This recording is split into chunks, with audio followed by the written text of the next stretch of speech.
হজরতে জিবরাইল আমিন জান্নাত থেকে দুম্বা নিয়ে আসছে। হজরতে জিবরাইল আমিন দেখতেছেন ইব্রাহিম যেভাবে চেষ্টা করতেছে, গলার উপর যেভাবে ছুরি চালাচ্ছে, কিন্তু আল্লাহ তাআলা একটা কুদরতি স্টিল বসায় দিয়েছেন ইসমাইলের গলায়। হাজার চেষ্টা করলেও কাটবে না। কিন্তু জিবরাইল দূর থেকে দেখতেছেন ইব্রাহিম যেভাবে ছুরি চালাচ্ছে, জিবরাইল মনে করছে আমি আসার আগেই মনে হয় ইব্রাহিম তার সন্তানের গলা কেটে ফেলবে। এই জন্য দূর থেকে বলছেন আল্লাহু আকবার, আল্লাহু আকবার। কি বলেছেন? আল্লাহু আকবার, আল্লাহু আকবার। ইব্রাহিম, তোমার সন্তানের বদলে আমি উট নিয়ে আসছি, ধৈর্য ধরো। তুমি বলো না, ইব্রাহিম ইসমাইল বলো না, আল্লাহ বলো, সে আমাকে পাঠিয়েছে তোমার জন্য। কি করার জন্য? এর বদলা দেওয়ার জন্য। যখন জিবরাইলের আল্লাহু আকবার, আল্লাহু আকবার, সকল প্রশংসা ওই মহান রব্বুল আলামিনের দরবারে, যিনি ওনার কৃপায় রহমতে আপনাকে আমাকে সুস্থ রেখে মুখে হাসি দিয়ে মসজিদে আসার বসার তৌফিক দিলেন।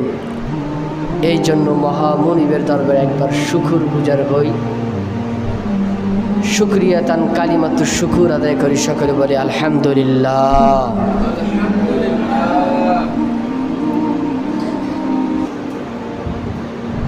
রাসূল করিম সাল্লাল্লাহু আলাইহি ওয়াসাল্লামের প্রতি দরুদ ও সালাম অবতীর্ণ হোক। সকলে বলি সাল্লাল্লাহু তাআলা আলাইহি ওয়াসাল্লাম।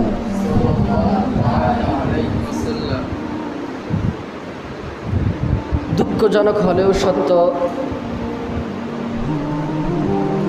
আজ মানুষের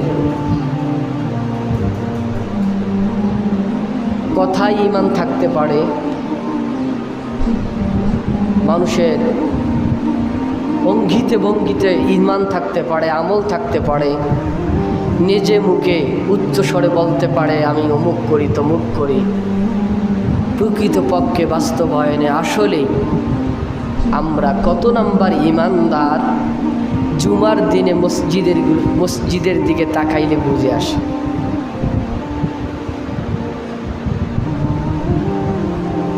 মসজিদগুলো আজান হয়ে গেছে জুমার দিন। জুমার দিনের সম্পর্কে আল্লাহ তাআলা একটা আয়াতে পুরো সূরাই নাজিল করেছে, সূরাতুল জুমা। জুমার দিনের ফজিলত সম্পর্কে, এত ফজিলত সম্পূর্ণ এই দিন, এই দিনকেও আমরা মাটি করে দিচ্ছি। মসজিদগুলোর দিকে তাকালে ওই রাত খালি খালি লাগে যায়। যাই হোক, আল্লাহ তাআলা আমাদেরকে যাদেরকে নিয়ে আসছেন,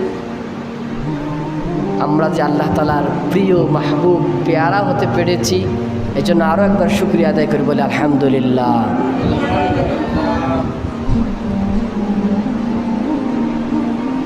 সম্মানিত মুসল্লিয়ানে কেরাম, আমরা আলোচনা করতেছিলাম কোরবানি নিয়ে। এই উম্মতে মুহাম্মাদি যে কোরবানি পেল, কার থেকে পেল, কেমনি পেল কোরবানি, এটা নিয়ে আমরা আলোচনা করতেছিলাম। কোরবানির মানব ইতিহাস বলা হলো, কোরবানির পাঠ্যভূমি বলা হয়েছে, কোরবানি কী ও কেন, কারদের উপর ফরজ, কতটুকু মাল থাকলে, এগুলো বলা হয়ে গেছে। আমরা এখন আলোচনা করতেছিলাম উম্মতে মুহাম্মাদের কোরবানির ধারাবাহিকতা কোথায় থেকে আসছে, এ নিয়ে আমরা আলোচনা করতেছিলাম। আলোচনার এক পর্যায়ে আমরা ইসমাইল এবং হাজেরাকে যে মক্কা শরীফে রেখে আসছেন, এই ঘটনা, এই জায়গা পর্যন্ত গেছি কোরআনের আলোকে। তারপরে ইব্রাহিম আলাইহিস সালাতু ওয়াস সালাম ওনার রবের কাছে এই প্রিয় সন্তান এবং স্ত্রী সম্পর্কে দোয়া করে গেছেন। এই দোয়াটা আমরা কি করেছি, আলোচনা করেছি। অর্থাৎ ইব্রাহিম নবী ওনার স্ত্রী হাজেরা এবং পুত্র সন্তান ইসমাইলকে রেখে চলে আসতেছে, আর আল্লাহ তাআলার কাছে দোয়া করেন, আল্লাহ আমি ধুধু মরুভূমি, শস্য শ্যামল নেই, শুধু পাত্রিলি জমিনে তোমার ঘরের চত্বরে আমি রেখে আসলাম আমার স্ত্রী পুত্রকে। তারা যেন নামাজ কায়েম করতে পারে আর মানুষের দিলগুলো ওদিকে ধাপিত করে দেন, মানুষরা যেন আমার সন্তান ইসমাইল এবং স্ত্রী হাজেরার প্রতি সদয় হয়, ভালোবাসা বাড়িয়ে দেয়, এই দোয়া করেছিলেন। আর তাদেরকে ফল ফুরুট দ্বারা যেন রিজিক দেয়, এই দোয়া করেছিলেন সূরা সূরা ইব্রাহিমের ভিতরে। তারপরে এখানে আস্তে আস্তে ওই যে বলেছিলাম হজরত ইব্রাহিম হাজরা আলাইহিস সালাতু ওয়াস সালামের কাছে অল্পটুকু খেজুর আর পানি দিয়ে আসছিলেন, এক মশক পানি আর অল্পটুকু খাদ্য খেজুর। কতদিনই যাবে, আর কিছুদিনের ভিতরে শেষ হওয়া শুরু হলো। খেজুর যতটুকু দিয়ে এসেছিলেন শেষ, পানি যতটুকু দিয়ে আসছেন প্রায় শেষের দিকে একদিন খাদ্যর সমাপ্তি ঘটল এবং পানির শেষ হয়ে গেল। কষ্ট করে 2-4 দিন থাকা গেল, তারপর আর থাকা যায় না।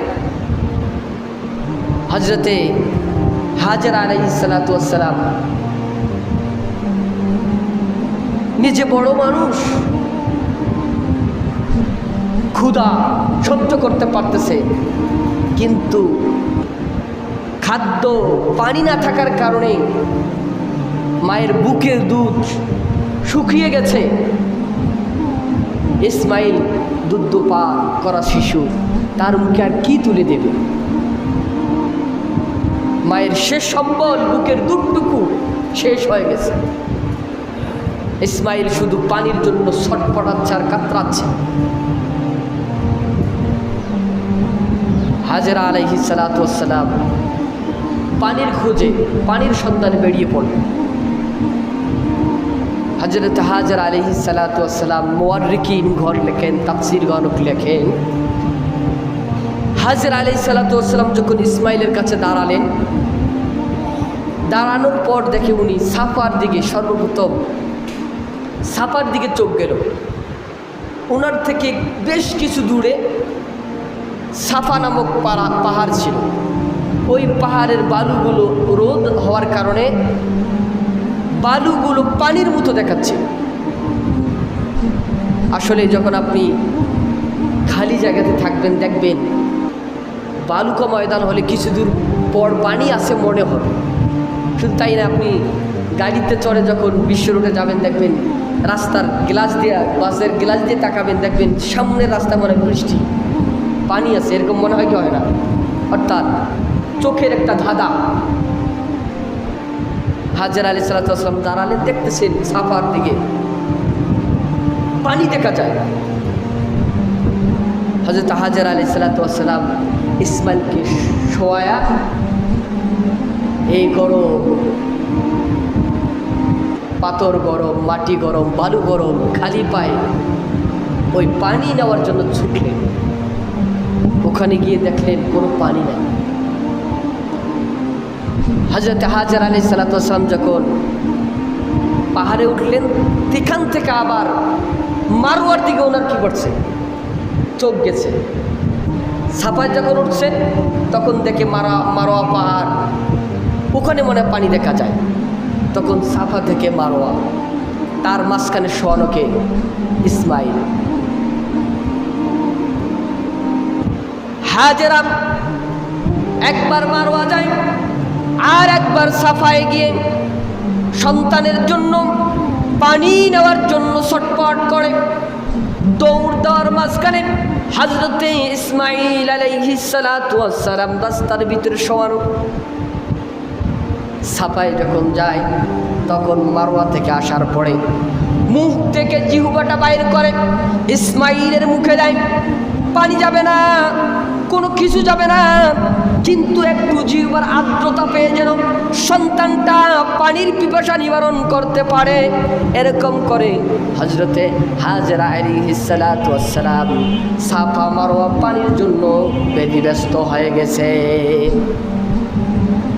আর মাঝখানে সন্তানের মুখে বারবার নিজের জিহ্বাটা প্রবেশ করান যাতে করে একটু আর্দ্রতা পায়।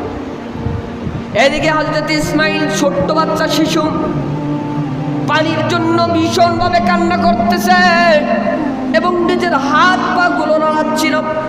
এমন তো অবস্থায় আল্লাহ তাআলার কুদরত হযরতে ইসমাঈল আলাইহিস সালামের পায়ের প্রঘাতের কারণে আল্লাহ তাআলা ওখান থেকে একটা কূপ নির্গত করে দিলেন।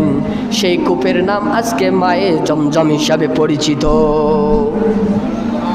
এই যে হযরতে হাজরা ইসলাম পানির জন্য দৌড়ালেন, আর এদিকে হযরতে ছোট্ট শিশু ইসমাঈল পানির জন্য হাত পা আশ্রাত ছিল, তরপতে ছিল। একজন গাইবে আওয়াজ দিল, হাজরা তুমি পানিকে বন্ধ করে দাও, তুমি নিজের জন্য পানি স্থির করে নাও, গোডান জাত করে নাও। হযরতে হাজরা আলাইহিস সালাম নিজে পানি পান করলেন, ছোট্ট শিশু ইসমাঈলকে পানি পান করালেন। তারপরে নিজের মুশকিজার ভিতরে পানি আবদ্ধ করে নিলেন। আর হযরতে খাদিজাতুল কুবরা রাদিয়াল্লাহু তাআলা আনহা ওই পানিটাকে বালু দ্বারা ঘিরে আবদ্ধ করে দিলেন, যেটাকে আজকে হাজী সাহেবরা গেলে এখান থেকে পানি পান করে। এটা হযরতে ইসমাঈল আলাইহিস সালামের পায়ের বরকত। কিসের বরকত? পায়ের বরকত। আর হযরতে হাজরা আলাইহিস সালাম যে চাপা মারওয়া সাই করলেন, এ কাজটা হযরতে হাজরা আলাইহিস সালাম করার কারণে আল্লাহ তাআলার কাছে ভীষণ ভালো লেগেছে। এই জন্য আল্লাহ তাআলা কোরআন কারীমে উম্মতে মুহাম্মাদের কিতাবের ভিতরে জানিয়ে দিলেন, ইন্নাস সাফা ওয়াল মারওয়াতা মিন শাআইরিল্লাহ। নিশ্চয় সাফা এবং মারওয়া এটা আল্লাহ তাআলার দুইটা নিদর্শন সমূহ পাহাড়। হাজী সাহেবরা তোমরা যাইবা হজ করার জন্য, এমনি আসতে পারবা না, এমনি আসতে পারবা না। আমার কাছে হাজরার কাজটা প্রিয় হয়ে গেছে। হাজরার ওই দিনের কাজ সন্তানের জন্য পানি খোঁজার কাজ আমি আল্লাহ তাআলার কাছে খুব প্রিয় হয়ে গেছে। কিয়ামত পর্যন্ত হাজরার এই কাজকে আমি হাজীদের মাধ্যমে জারি এবং সারি করে লাগলাম। আর হাজী সাহেবদেরকে এলান করে দিলাম, ও হাজী সাহেবরা তোমরা মক্কা মদিনায় যাইবা, তোমরা আল্লাহ তাআলার ঘর তওয়াফ করার জন্য যাইবা, তোমাদের জন্য সাফা মারওয়াকে সাই করা তোমাদের জন্য ওয়াজিব করে দিলাম। এই যে হাজরার কাজটা আল্লাহ তাআলার কাছে প্রিয় হয়ে গেছে। কিয়ামত পর্যন্ত হাজরার কাজ যেন, এই প্রিয় কাজ যেন জিন্দা থাকে। এই জন্য উম্মতে মুহাম্মাদির লোক যখন কেউ হজ করতে যাবে তখন হাজরার এই কাজটা সাফা মারওয়া সাই 7 বার করতে শুরু করতে হবে, সাফা থেকে শেষ করতে হবে। এটা কাজ আল্লাহ তাআলার কাছে হাজরার কাজটা প্রিয় হয়ে গেছে। হযরত ইসমাঈল জমজম কূপের পানি পান করার কারণে ওনার ক্ষুধাও নিবারণ হয়েছে, পিপাসাও বুঝদিল হয়ে গেছে, পিপাসাও নিবারণ হয়ে গেছে। এই জন্য রাসূল করিম সাল্লাল্লাহু আলাইহি ওয়াসাল্লাম জমজমের পানি সম্পর্কে বলেন, যে ব্যক্তি জমজমের পানি যে নিয়াত করে পান করবে তার জন্য আল্লাহ তাআলা পিপাসাও নিবারণ করে দিবেন, তার জন্য ক্ষুধাও নিবারণ করে দিবেন। লিমা শরীবা। এই জন্য পৃথিবীর সব পানি বসে পান করতে হয়, কিন্তু ইসমাঈলের পায়ের আঘাতে যেই কূপ থেকে পানি ওঠে, জমজম কূপ, এই কূপের পানি দাঁড়িয়ে পান করা সুন্নাত। জমজম কূপের পানি দাঁড়িয়ে পান করা সুন্নাত। আর পৃথিবীর সব প্রকারের পানি ও জাতীয় জিনিস আছে, সব বসে পান করা সুন্নাত। এরকম অবস্থা হযরত হাজরা আলাইহিস সালাম, ছোট্ট শিশু ইসমাঈল আস্তে আস্তে বড় হতে লাগলো। কি হতে লাগলো? বড় হতে লাগলো। বড় হতে হতে কত বড় হয়েছে আল্লাহ সুবহানাহু ওয়া তাআলা এই ঘটনাকে সূরাতুস সাফফাত 37 নম্বর সূরার 101 নম্বর আয়াত থেকে শুরু করেছে। এর ঘটনাটা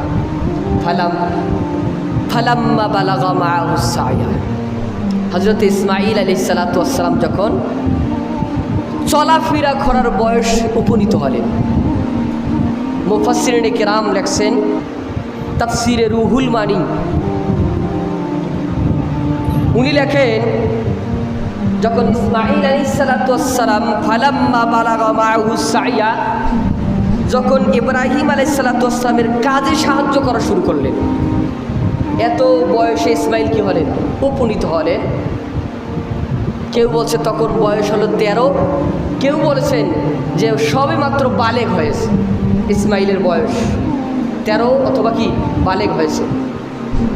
বলেন তো দেখি, সন্তান যখন নিজে সব কিছু করতে পারে, নিজের পোশাক, নিজের গোসল, খাওয়া দাওয়া, তখন মনে হয় বাবা মায়ের ঝামেলা হয় না? ফ্রি থাকে বাবা মা, ফ্রি থাকে, একটু শান্তি ফিল করে যে এখন সন্তান সব নিজে করতেছে। মাঝে মাঝে বাবা মায়ের কাজও কি করে, হেল্প করে। বাবার বাজার করে আনে দেয়, মার বিভিন্ন প্রকারের বাড়ির কাজ করে দেয়। তো বলেন তো দেখি, তখন ছেলে সন্তান হোক মেয়ে সন্তান হোক, তাদের ওপর মায়া মহাব্বত বেশি থাকে না কম? বেশি থাকে। হঠাৎ করে হজরত ইব্রাহিম আলাইহিসসালাতু ওয়াসসালাম কাবা চত্বরে শোয়া অবস্থা আছে। এক রাত্রি তো স্বপ্ন দেখলেন যে তুমি তোমার প্রিয় জিনিসকে কোরবানি করো। মুফাসসিরিনে কেরাম লেখছেন এই স্বপ্নটা উনি লাগাতার 3 দিন দেখেন। কয়দিন? 3 দিন। প্রথম দিন যখন উনি দেখেন স্বপ্নটা, দেখার পরে উনি এসে হাজেরার সঙ্গে পরামর্শ করে বলে তুমি তোমার প্রিয় জিনিসকে কি করো, কোরবানি করো। উনি সর্বপ্রথম প্রিয় জিনিস হিসাবে বুঝেছিলেন যে 10টা উট, উনি 10টা উট একসঙ্গে কোরবানি করলেন। সুবহানাল্লাহ বলবো না? তারপরে পরের দিন আবার শুইছে, আবার স্বপ্ন দেখলেন যে তুমি তোমার প্রিয় বস্তুকে কোরবানি করো। উনি এবার ঘুম থেকে উঠে চিন্তা করতেছেন প্রিয় জিনিস কি, কি হতে পারে। এই চিন্তা করতে করতে উনি বলছেন না, হবে না, আমি এবার 100টা উট কোরবানি করব। এই চিন্তা নিয়ে উনি আবার দ্বিতীয় দিনে 100টা উট কোরবানি করলেন। তৃতীয়বার আবার এই স্বপ্ন দেখলেন। দেখার পরে উনি বিশ্বাস তো করলেন, কারণ নবীদের স্বপ্ন, খাবুন নবী ওয়াহিয়ুন, নবীগণদের স্বপ্ন এটা হলো ওহী। তিনি বললেন না, এটা আল্লাহ তাআলা অন্য কিছু চাচ্ছেন। সে জিনিসটা কি আমি এখন বুঝতে পেরেছি, সেটা হলো আমাকে যে আল্লাহ তাআলা 86 বছর বয়সে, আমার স্ত্রীর 76 বছর বয়সে আমাদেরকে যে একজন সন্তান দিয়েছেন যার নাম ইসমাইল, আল্লাহ তাআলা চায় এনাকে আমি কোরবানি করি। ওনার মাথায় এটা আসছে। এবার উনি নিজে নিজে তো নবী হয়েছেন, নিজে নিজে তো সব কাজ করতে পারেন না, পরামর্শ দরকার আছে কি আছে না? দরকার আছে কি আছে না? আছে। এই পরামর্শের শুরুতে উনি ওনার ছেলেকে জিজ্ঞাসা করলেন, বাবা আমি স্বপ্ন যুগে দেখলাম আমি তোমাকে জব করতেছি, কোরবানি করতেছি তোমাকে, তুমি কি বলো? বাপকা বেটা পরামর্শ চাইছে, কোনো কথা ছাড়াই বলছে, বাবা আপনি ওই কাজটা করেন যে কাজটা আল্লাহ তাআলা আপনাকে করতে বলেছেন, আর অবশ্যই আপনি আমাকে ধৈর্যশীলকারীদের ভিতর থেকে পাবেন। এখানে লম্বা আলোচনা। আল্লাহ তাআলা ইব্রাহিমকে উনি ফেরেশতার মাধ্যমে এটা ওহী দিতে পারতেন যে আপনি আপনার ছেলেকে কী করেন, কোরবানি করেন, কিন্তু ওনাকে খাবে দেখাইলেন কেন? এটা যেহেতু পরীক্ষা, ওহীর মাধ্যমে হলে কেউ কি না করতে পারবে? স্বপ্নের মাধ্যমে এটা, এই জন্যই হাযা ওয়াল বালাগুল মুবিন আছে শেষে আয়াতের ভিতরে, যেটা হলো তার জন্য বিশাল বড় পরীক্ষা। আল্লাহ তাআলা স্বপ্নে মাত্র দেখাইছেন, উনি বুঝে নিয়েছেন যে আমার সবথেকে প্রিয় সন্তান, এটারে আল্লাহ তাআলা চায়। এই জন্য আল্লাহ তাআলা সূরাতুস সাফফাতের 2 নম্বর আয়াতে বিস্তারিত আলোচনা করেন। আল্লাহ তাআলা বলেন, ফালাম্মা বালাগা মাআহুস সা'য়া ক্বালা ইয়া বুনাইয়া ইন্নী আরা ফিল মানামি আন্নী আযবাহুকা ফানজুর মাযা তারা। হযরত ইব্রাহিম ইব্রাহিমের সন্তান যখন ইসমাইল 13 থেকে বালেগ হওয়া পর্যন্ত যখন বয়সে উপনীত হলেন, আল্লাহ বলেন তখন তার পিতা হযরত ইসমাইলকে বললেন, ইব্রাহিম ডাক দিয়ে বলেন, বাবা ইসমাইল, ইন্নী আরা ফিল মানামি আন্নী আযবাহুকা, আমি স্বপ্নে দেখলাম আমি তোমারে কোরবানি করতেছি, জবাহ করতেছি। ফানজুর মাযা তারা, আমি তোমাকে সত্যিকারে কোরবানি দিতে চাই, তুমি কি বলো, তোমার পরামর্শ কি, তুমি রায় কি, তুমি কি বলতে চাও? বাবা পরামর্শ করলেন সন্তানের সঙ্গে। এবার সন্তান উত্তর দেন, ক্বালা ইয়া আবাতি ফাআল মা তু'মারু সাতাজিদুনি ইনশাআল্লাহু মিনাস সাবিরিন। বাবা, আপনারে আল্লাহ তাআলা স্বপ্নে যে হুকুম করেছেন, আপনি এই হুকুম বাস্তবায়ন করেন, অবশ্যই আমাকে ধৈর্যকারীদের ভিতর থেকে পাবেন। দেখেন ইব্রাহিম আলাইহিস সালামের ছোট্ট বাচ্চা, মাত্র 13 থেকে 14, মাত্র বালেগ হয়েছে, তার বাবার সঙ্গে কথা কীরকম ঢং। কিন্তু আজকে যখন আপনি আমি এসএসসি পরীক্ষা দিলে পড়ে বাবা কি বলছে আর মা কি বলছে ওটা পরের কথা, আমার মন মতো হবে আর না হবে সেটা দেখার বিষয়, বলি কি বলি না? কিন্তু ইব্রাহিমের সন্তান ইসমাইল, উনিও নবী হবেন, বলছে বাবা আপনাকে আল্লাহ তাআলা যে হুকুম করেছেন এটা আমাকে জিজ্ঞাসা করার কি আছে, আপনি বাস্তবায়ন করে ফেলেন। আর হযরতে ইসমাইল আলাইহিস সালাম নিজের উপর ভরসা দিয়ে বলে নাই যে অবশ্যই আপনি যে কাজ করবেন আমি এই কাজে প্রস্তুত আছি, বরং আল্লাহ তাআলার উপর ন্যস্ত করেছেন যে আপনি করার চেষ্টা করেন, অবশ্যই আপনি আমাকে ধৈর্যশীলকারীদের মধ্য থেকে পাবেন। নিজেকে বলে নাই যে আমি নবী হব, আমি দামি, আমি আল্লাহর কাছে একদম পূর্ণাঙ্গ, নিজেকে এরকম করে কি করে নাই, পেশ করে নাই, বরং সম্পূর্ণটা আল্লাহর উপর ছেড়ে দিয়েছেন। আল্লাহ তাআলা চাইলে অবশ্যই আপনি আমাকে কোরবানি করতে পারবেন, আর আল্লাহ তাআলা চাইলে আমি না তখন কোরবানি হতে পারবো।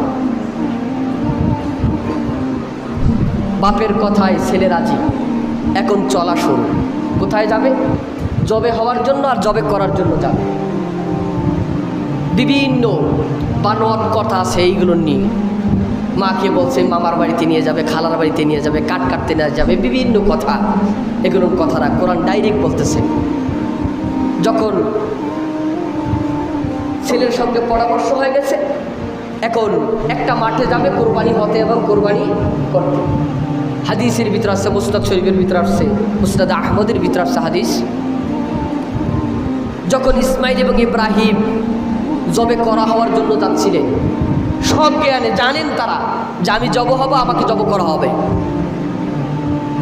ইব্রাহিম জব করবেন নিজের সন্তানকে। তখন ইবলিস মনে হয় তখন ছিল না, ছিল, তখনও ছিল, এখনও আছে। আদম নবী আলাইহিস সালামের সময় ছিল, এখনও আছে, ইব্রাহিমের সময় ছিল। তখন ইব্রাহিমকে বলতেছে, ইব্রাহিম তোমাকে আল্লাহ তাআলা স্বপ্নে দেখাইছে, কি হয়েছে, তাকে তোমার এত সুন্দর ছেলেটাকে জব করতে হবে, বিভিন্ন প্রকারের। ইসমাইলকে বলতেছে, ইসমাইল কই যাইতেছি না জানো, তোমার গলা কাটবে, তোমার কষ্ট হবে, বিভিন্ন প্রকারের কথা বলতেছে। হাদিস শরীফের ভিতরে আসছে, রসুল বলেন এই দিন হযরত ইব্রাহিম শয়তানকে এমনভাবে লজ্জিত করেছে, এমনভাবে অপমানিত করেছে, আজ পর্যন্ত নয় কিয়ামত পর্যন্ত উম্মতে মুহাম্মাদির আসবে এই ইব্রাহিমের কাজটাকে কিয়ামত পর্যন্ত বাকি এবং জারি রাখার কারণে হাজী সাহেবরা হজ করতে যাবে। সেই দিন 3টা জমরাতে যখন ইব্রাহিম আলাইহিস সালাম যাচ্ছিলেন, তখন শয়তানকে দেখে দেখে উনি 3 জায়গায় প্রবঞ্চনা দিয়েছিলেন, কুমন্ত্রণা দিয়েছিলেন এই ইব্রাহিম আলাইহিস সালামকে। সেই জায়গায় তিনি 7টা করে পাথর মেরেছিলেন। কয়টা করে? 7টা করে উনি পাথর নিক্ষেপ করেছিলেন শয়তানের দিকে। এই 3 জায়গায় এখনও হাজী সাহেবদেরকে গেলে ওই 3 জায়গায় 3 সাথে 21টি পাথর 3 দিন মারা এই হাজীদের উপর আল্লাহ তাআলা ওয়াজিব করে দিয়েছেন। ইব্রাহিম ওই সময় 3টি করে পাথর 7টি করে পাথর নিক্ষেপ করেছিলেন। তাদেরকে এই পাথরের আঘাতে শয়তান খণ্ডিত ব্যতীত হয়ে গেছিল। শয়তান ওই দিন হযরত ইব্রাহিম আলাইহিস সালাতু ওয়াস সালামের পরীক্ষায় কোনো বাধা দিতে পারে নাই। আল্লাহ রাসূল সাল্লাল্লাহু আলাইহি সাল্লামকে জিজ্ঞাসা করা, ইয়া রাসূলুল্লাহ, এত বড় একজন নবী যে নাকি আল্লাহ তাআলা বিভিন্ন প্রকারের পরীক্ষা করেছিলেন, এই নবীর কাছেও কি শয়তান যায়? বলছে, আমার কাছেও শয়তান আছে। কার কাছে? রসুলের কাছেও আবার নাকি কি থাকে? শয়তান থাকে। শুধু তাই নয়, বুখারী শরীফের হাদিস, আল্লাহ রাসূল সাল্লাল্লাহু আলাইহি ওয়াসাল্লাম বলেন, প্রত্যেকটা মানুষের সঙ্গে শয়তান আছে, যতই ভালো হোক না কেন। যে যত বড় তার শয়তানটাও তত, যে যত বড় আবেদ, যে যত বড় আলেম, তার পিছনে যে শয়তানটা আছে এই তত বড় কি শিক্ষিত এবং যত বড় কি আলেম এবং কি দক্ষবান। রসুলকে সাহাবাকে জিজ্ঞাসা করি, আসলে আপনার পিছনে আছে? বলে, হ্যাঁ, আমার পিছনে শয়তান আছে, কিন্তু এই শয়তান মুসলমান হয়ে গেছে। সুবহানাল্লাহ বলি। রসুলের পিছনে কি আছে? পিছনে শয়তান আছে। এই শয়তান কি হয়েছে? আসলামা, মুসলমান হয়ে গেছে। রসুলের সাথে যে শয়তান থাকে, শয়তান কি হয়ে গেছে? মুসলমান হয়ে গেছে। কিন্তু আমাদের সাথে যে শয়তান, এটা কোনোদিন মুসলমান হতে পারে না। এটা সব সময় কী থাকে? অমুসলিমই থাকে, আমাদেরকে ধোঁকা দিতেই থাকে। হযরতে ইসমাইলকে নিয়ে মিনা প্রান্ত চলে গেলেন ইব্রাহিম আলাইহিস সালাতু ওয়াস সালাম। মিনা প্রান্তে গিয়ে এবার দুই বাপ ছেলে কী করতেছেন? সলা পরামর্শ করতেছেন, কীভাবে আমাকে জবাই করা হবে আর আমি কিভাবে বাবা কিভাবে জবাই করব। ফালাম্মা, আল্লাহ তাআলা 3 নম্বর আয়াতের ভিতরে বলছেন, ফালাম্মা আসলামা, যখন উভয় সম্মত হলেন, আসলামা নিজের মাতাদয়কে অবনত করলেন, আল্লাহ তাআলার হুকুমের কাছে সঁপে দিলেন। ফালাম্মা আসলামা, তারা যখন আল্লাহ তাআলার এই হুকুমকে মেনে নিলেন, ওয়াতাল্লাহু লিল জাবিন, তখন ইসমাইলকে কাঁধ করে শোয়ানো হলো। কাঁধ করে শোয়ানো হলো, নরম জায়গা, হুলকুম, এরকম করে কাঁধ করে শোয়ানো হলো। এর আগে হযরত ইসমাইল আলাইহিস সালাতু ওয়াস সালাম নিজের বাবাকে ইব্রাহিমকে ডাক দিয়ে বলেছেন, বাবা আমার তুমি কয়েকটা কথা শোনো। মুফাসসিরিনে কেরাম বলেন 6টি কথা বলেছিলেন। 1 নম্বরে বলছেন, বাবা আমাকে তো জবাই করা হবে, তো জবাই করার আগে তুমি আমার হাত পাগুলো ভালো করে বেঁধে নাও, কারণ তুমি যদি আমাকে ভালো করে না বাঁধো তাহলে আমার হাত পাগুলো কী করবে? লড়াচড়া করবে। লড়াচড়া করলে আমার সব কমে যাবে, আমি কষ্ট পাবো, এজন্য তুমি আমাকে মজবুত করে বেঁধে দিবা। 2 নম্বরে আমাকে বস্ত্রহীন করে দাও, আমার গায়ে যেন কাপড় না থাকে। কাপড় থাকলে পরে, কাপড়ে যদি রক্ত লাগে, রক্ত তো দান করতেছি আল্লাহ তাআলার জন্য, কাপড়ে লাগলে পরে আমার সব কমে যেতে পারে, এজন্য আমাকে বিবস্ত্র করে নাও। 3 নম্বরে বলছে, বাবা আপনি আপনার কাপড়টুকু কি করেন? ভাঁজ করে নেন, সুন্দর করে নেন, যাতে রক্ত ভরলে আর এই রক্ত মাখা জামা নিয়ে যদি আপনি বাড়িতে যান, আমার মা যদি দেখে ফেলে খুব কষ্ট পাবে। এই জন্য আপনার কাপড় চোপড়গুলো কিনেন, আপনি সুন্দর করে গুছায় নেন। 4 নম্বরে বলতেছে, ছুরিটা সুন্দর করে ধার দিয়ে নেন, কারণ গলা কাটতে যদি আমার দেরি হয় তাহলে আমার রূহটা বাইর হতে দেরি হবে। আর আপনি যদি ছুরিটা খুব ভালো করে ধার করে নেন তাহলে গলা কাটতে দেরি হবে না, কারণ মৃত্যুর যন্ত্রণা খুব কঠিন, এ কষ্ট আমি সহ্য করতে পারবো না, এই জন্য একটু ছুরিটা ভালো করে ধার দিয়ে নেবেন। 5 নম্বরে হযরতে ইব্রাহিম বলেন, শেষ কথা, আপনি যখন আমার আম্মার কাছে যাবেন, আম্মার কাছে আমার সালামটুকু পৌঁছায় দেবেন যে আপনার ছেলে মিনার প্রান্তে নিজেকে উৎসর্গ করে দিয়ে আল্লাহ তাআলার মনকে জয় করে নিয়েছে, এই সালামটুকু পৌঁছায় দেবেন।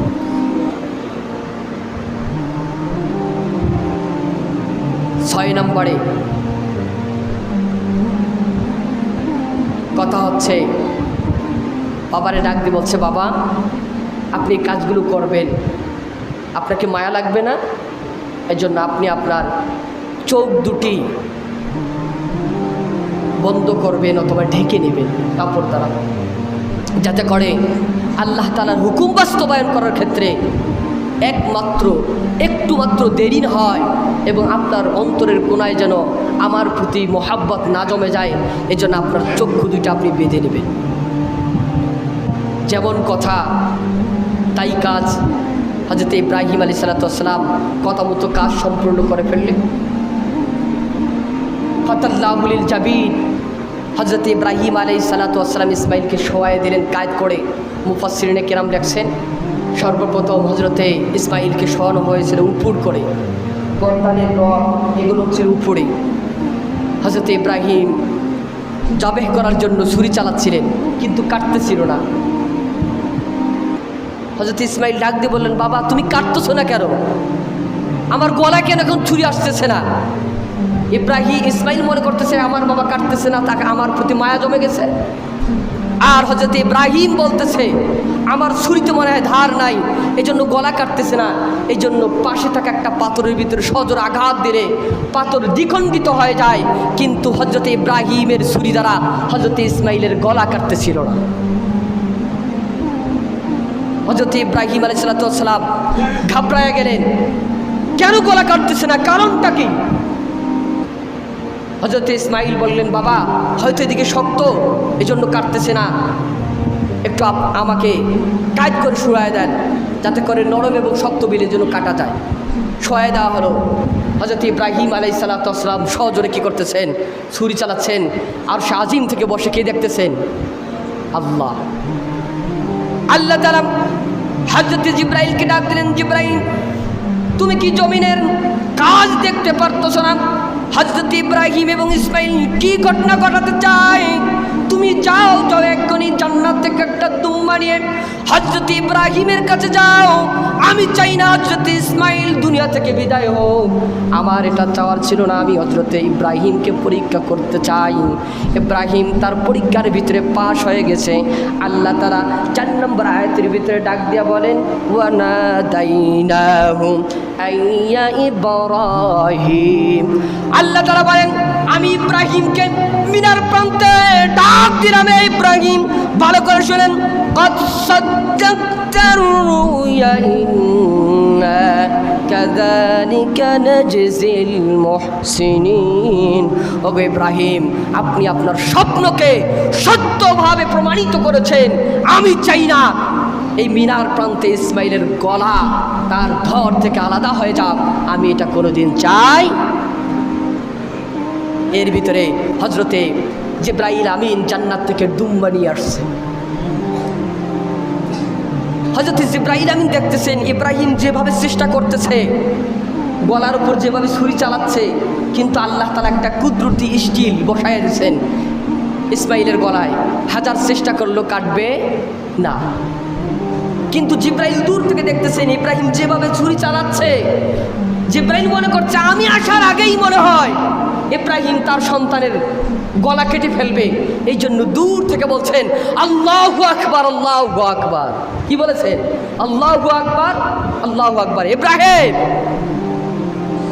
তোমার সন্তানের বদলে আমি উট নিয়ে আসছি, ধৈর্য ধরো। তুমি বড় না, ইব্রাহিম ইসমাইল বড় না, আল্লাহ বড়। সে আমাকে পাঠিয়েছে তোমার জন্য, কি করার জন্য? এর বদলা দেওয়ার জন্য। যখন জিবরাইলের আল্লাহু আকবার, আল্লাহু আকবার ধ্বনি শুনেছেন, তখন হযরত ইব্রাহিম বলে উঠলেন লা ইলাহা ইল্লাল্লাহু আল্লাহু আকবার। আমরাও বলি আল্লাহু আকবার। হযরত ইব্রাহিম যখন এই শব্দ শুনলেন, তখন হযরতে ইব্রাহিম আলাইহিস সালাম বললেন লা ইলাহা ইল্লাল্লাহ, নেই কোনো প্রভু আল্লাহ ছাড়া, ইবাদতের উপযুক্ত নেই কেহ আল্লাহ ছাড়া। আল্লাহু আকবার, একমাত্র বড় হলেন কে? আল্লাহ। দেখতেছেন হযরত ইসমাইল দেখেন নিজের গলা কাটে নাই, পাশে রক্ত দেখা যায়, একটা দুম্বা দেহ দেখা যায়, দুম্বার গলাটা কেটে গেছে।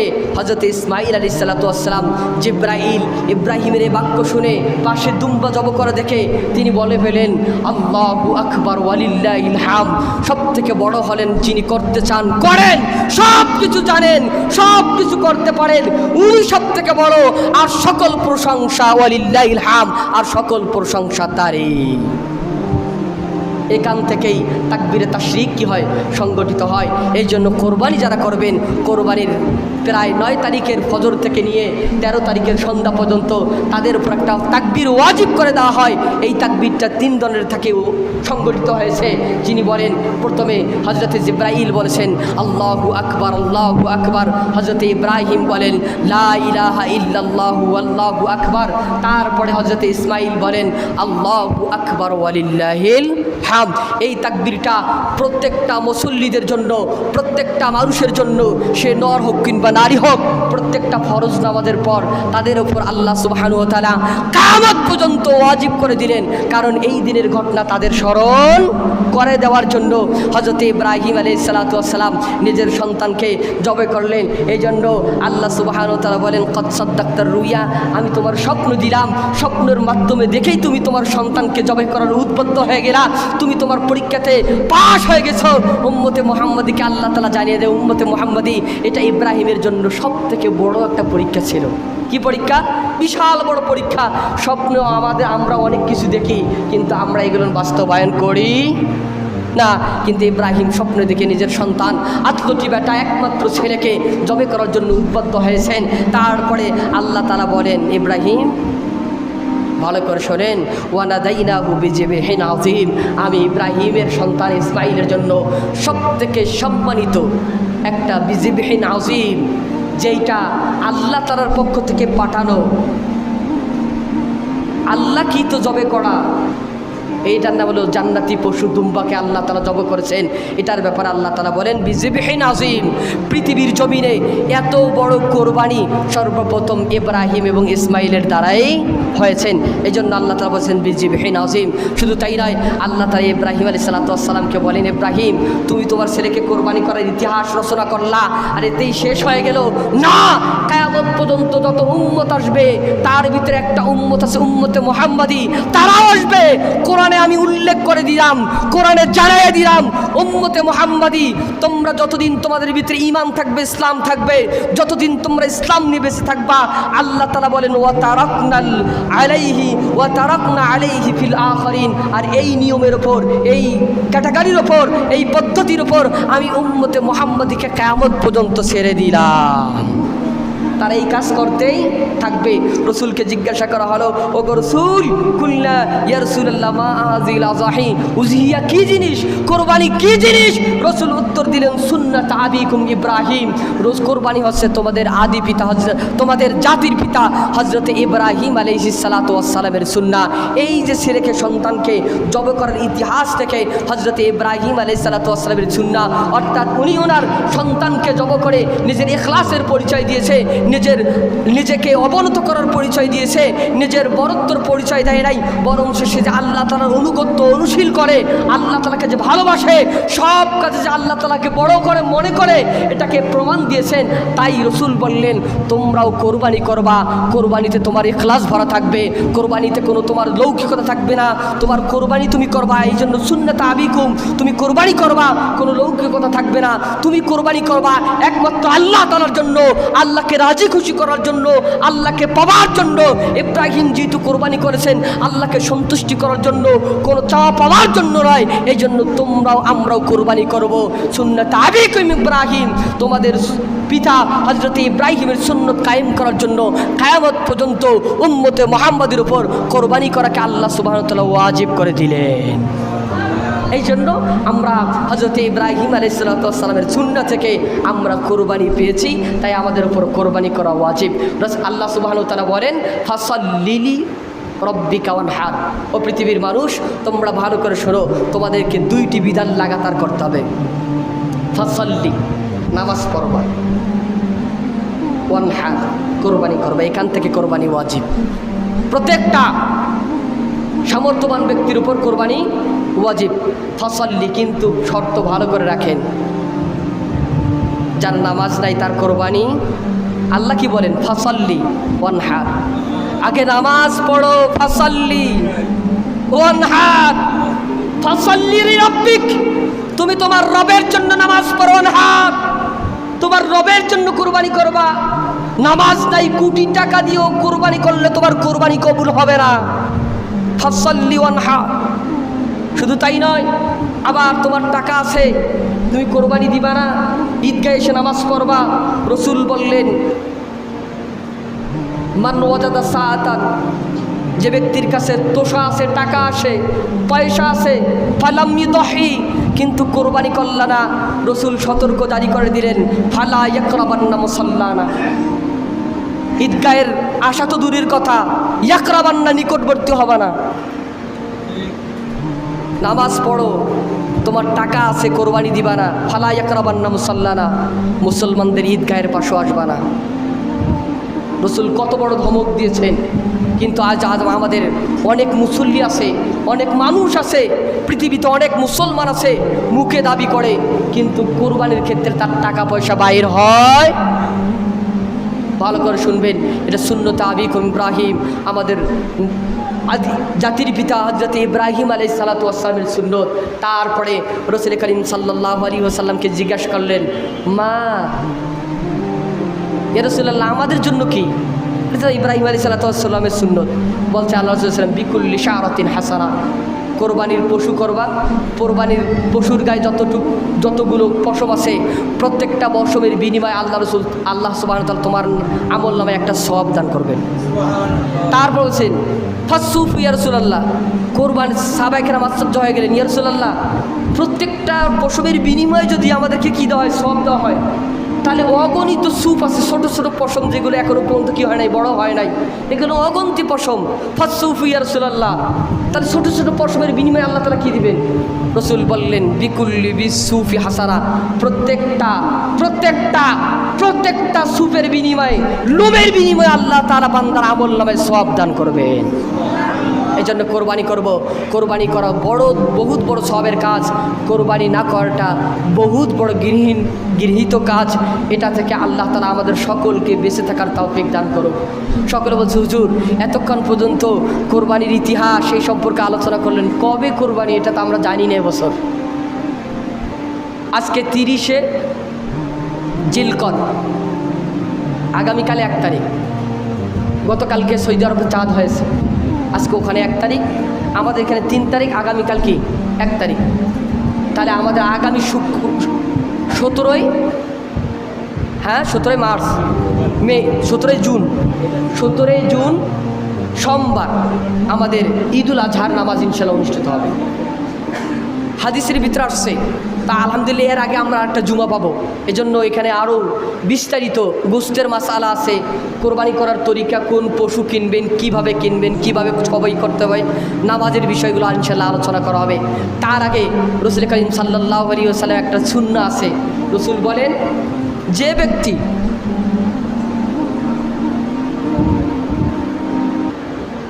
মান রাআ মিনকুম হিলালা জিলহজ্জাতি, যে ব্যক্তি হেলাল জিলহজ মাসের চাঁদ দেখল, ও আরাদা আইয়ুদহি, এবং ইচ্ছা পোষণ করেছে সে কোরবানি করবে, রসুল বললেন সে যেন তার হাত পায়ের নখ, মাথার চুল, মোজদারি, অর্থাৎ যে সমস্তকে মাসিকভাবে সাপ্তাহিকভাবে কাটতে হয়, এগুলো আর কাটবে না। কখন পর্যন্ত কাটবে না? আল্লাহ রাসূল সাল্লাল্লাহু আলাইহি ওয়াসাল্লাম বলেন, হাত্তা ইউযহি, যতক্ষণ পর্যন্ত কোরবানি না করে। এখন এই আমলটার কথা যে আমি আগামী জুমার দিন কই আমল করতে পারবো না। এই জন্য আজকে যদি দাড়িমো সাইজ করা লাগে, হাত পায়ের নখ সাইজ করা লাগে, আরও বর্ধিত অনেক লোম আছে, এগুলো যে কাটা লাগে, আজকের ভিতরে আমরা কী করে নেব? পরিষ্কার করে নেব। আগামী 10 দিন এগুলো কাটবো না। আগামী 10 দিনের অনেক আমল আছে, তার ভিতরে অন্যতম আমল হচ্ছে রোজা। রাসূল করিম সাল্লাল্লাহু আলাইহি সাল্লাম এই জিলহজ মাসের প্রথম 10 দিন রোজা রাখতেন, প্রথম 9 দিন খুব রোজা রাখতেন, বেশি বেশি তওবা করতেন। কি করতেন? বেশি বেশি তওবা করতেন, কারণ এটা হজের মাস। কিসের মাস? হজের মাস। এই হজের মাস যারা কি গেছেন, টাকা আছে, তারা তো হজ বাইতুল্লাহ শরীফ দেখতে গেছেন। আর আপনি যদি এই দিনগুলোতে রোজা রেখে তওবা করে আল্লাহ তাআলার কাছে বলতে পারেন, তওবা করে নিতে পারেন, চায়া নিতে পারেন, আল্লাহ তাআলা হয়তো জীবনে একবার বাইতুল্লাহ দেখায় আল্লাহ তাআলা আপনার মৃত্যু দেবেন। এই জন্য ইস্তেগফার, দরুদ শরীফ, দোয়া করতে থাকি। আল্লাহ তাআলা আমাদের সকলকে কথাগুলির উপর আমল করে চলার তৌফিক দান করুক। সকলে বলি আল্লাহুম্মা আমিন। আসসালামু আলাইকুম ওয়া রাহমাতুল্লাহ।